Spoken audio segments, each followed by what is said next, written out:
Will record labels bow to the pressure and stop using sex as a sales weapon? Well, that issue and more in the last installment of our series, Sex Sells, The Women of Rock. From Sade's sultry smoothness to Vanity's blatant bravado, women in rock used sex appeal to help the record industry gross more than $4 billion last year. The profits were accompanied by a chorus of complaints of sexploitation through explicit lyrics and graphic videos. Much of the controversy involving sex and record sales has to do with who buys records. According to a recent study by Maisie and Lipman Marketing, 60% of all rock and pop singles are sold to females between the ages of 12 and 19. If you don't want your kids to listen to my lyrics, don't let them buy my record. You know, I'm not going to shove it in their faces.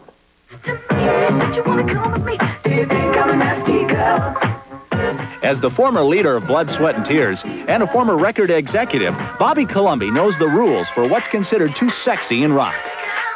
One of the biggest concerns we had at the record company was lyrical content. If radio wouldn't play the song, then people wouldn't buy the record.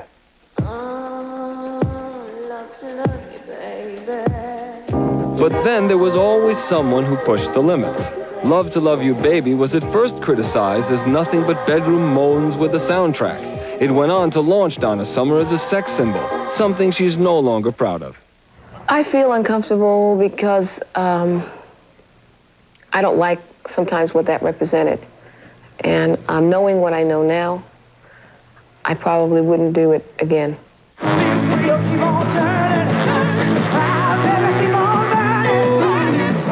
Tina Turner's performances have been considered among the most provocative for more than 15 years. She says she was exploited at first by her former husband and co-star, Ike Turner. But now she's in full control of her music and life. I just continued to do what I did, and everyone said, all right. And that's what the victory is, the biggest one I think I've had in my life.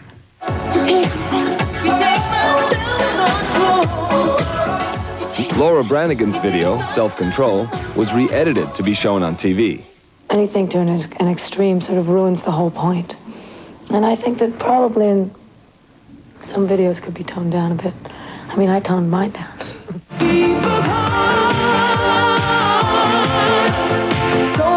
Many established artists are doing steamier videos. Melissa Manchester's Thief of Hearts ranks among the year's sexiest. I was a little uncomfortable.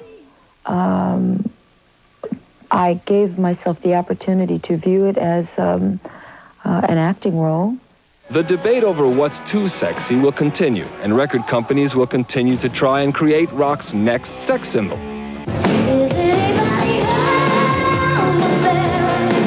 A major campaign is underway to promote E.G. Daly's debut album. We said, what we have here is a package of sex. She's spectacular. It's just going to be a real hot, intense, club-oriented item that's going to fit your market. The trick to it is to sell it as sex and excitement, and also make sure you don't miss the talent part of it. Publicity photos and the album cover focus on sex appeal, but she already has another image. E.G. Daly was literally the little girl next door in Pee-wee's Big Adventure. Why not stay with that image? Because that's not what my music's all about. My music is rock and roll. It's wild, and it's very sensual, I think. This week, we've seen that sex does sell records, and also that album covers and lyrics are now being strongly protested by citizen groups seeking legislation to control them. Censorship is a word few people like to hear. Self-censorship is a more appealing phrase, and that is up to the recording industry. Yet, in the final analysis, the decision will not be made by record company executives or by citizen groups. It will be made by you, the record buyers.